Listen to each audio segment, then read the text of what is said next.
Coach, how were y'all able to pull off that win against SFA? Yeah, I think these guys I've talked about all year. These guys have had no quit in them. They've done a good job of just continuing to fight. We've trusted the process all year.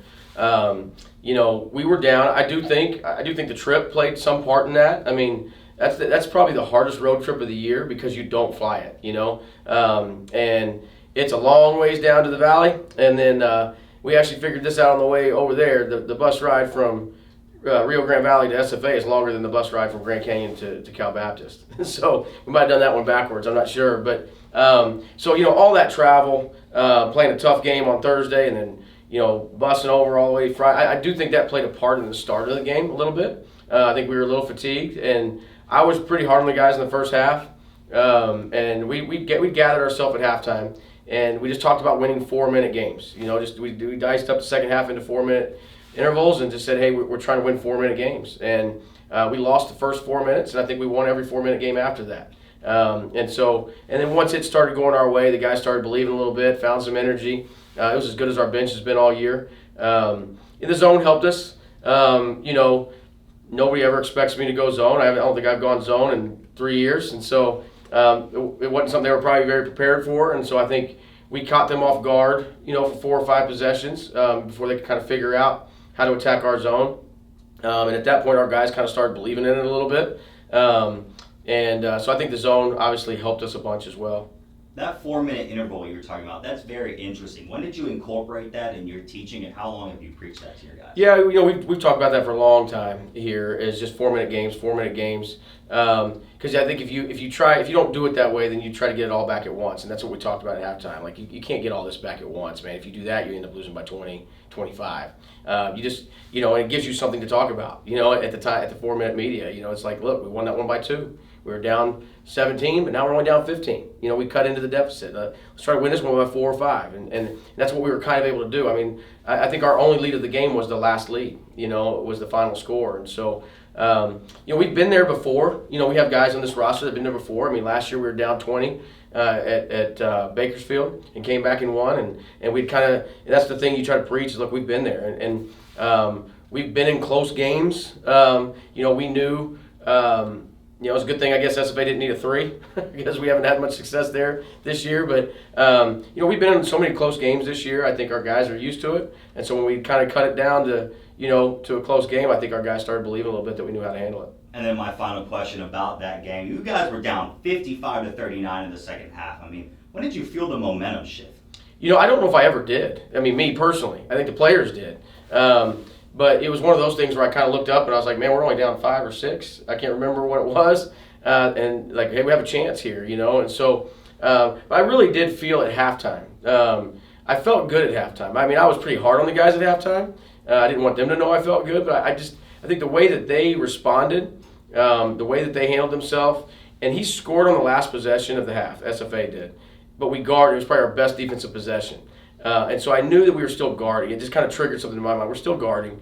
We were just struggling to score, which goes back to the last couple of weeks we've been struggling to score outside of our trip to Rio Grande Valley where we shot, I think, unbelievably well. But and so that's what we talked about at halftime was, man, look, as long as we guard, we're going to be fine. And they had done some things. They were well prepared for us. They had a bye. Both teams we played this week had a bye before we played them. So they were prepared for us, and they ran some things that really hurt, which is why I went zone.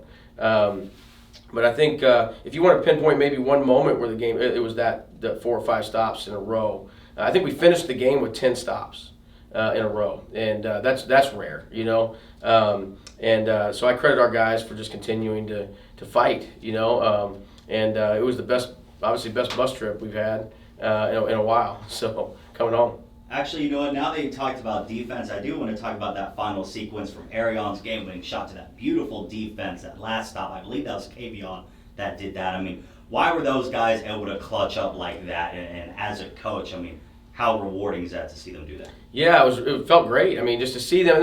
These guys, because they haven't quit all year, they deserved to get that win, man. They needed it, But the last play of the game offensively for us was something we had kind of gone to and had success with when we were scoring, and they weren't. We were just clearing. They guard very similar to us on how they guard ball screens, and so we were just setting a little ball screen and throwing it back to Arion and letting him drive and make a play.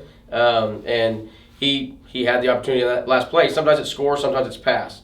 But being a fifth-year senior, I think he wanted to take that shot, and he made it. And then defensively, I called a timeout. I wanted to make sure we understood how we were going to guard this last possession. There was 5 seconds left. I didn't want something crazy to happen. And we talked about exactly, hey, we felt like they're going to probably run what they ran last time, when we were here. There's something very similar. And they don't need a 3, so they're probably trying to go downhill. And we wanted to switch everything. We wanted to make sure we kept the ball in front of us. We did not do a great job of that. We trailed the point guard, which is why he caught it and had that speed that he had. But we all stepped up and helped. KV got rocked by a ball screen, legal ball screen. The guy just did a great job setting it. And Ali stepped up and understood the moment, and stepped up, left his man, the ball scores, and which is what we hadn't done in the past. And so he's learned from some of those close games, obviously. And he stepped up and he made a play and was able to block a shot.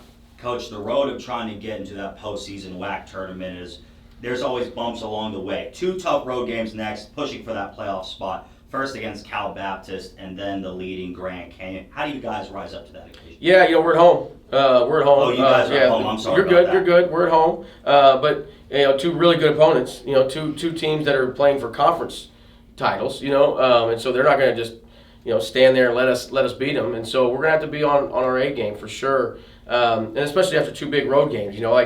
Can we come home and do the same thing? And so, but we don't talk about the standings. We don't talk about the race. We don't talk about whether we're in or we're out. Our thing, I knew at the beginning of this year with 10 guys that really didn't have much experience, this was going to be a roller coaster ride all year. And so we talked about trust the process all year, trust the process. And that nothing changes now. We won 2 games, and in the locker room after SFAs, it's like, look, next game is Cal Baptist. We're trying to be 1-0, And if we can be 1-0 on Thursday, then we'll try to be 1-0 on Saturday. And that's been our approach all year. And hopefully that helps us, approach this weekend. Thank you, Coach.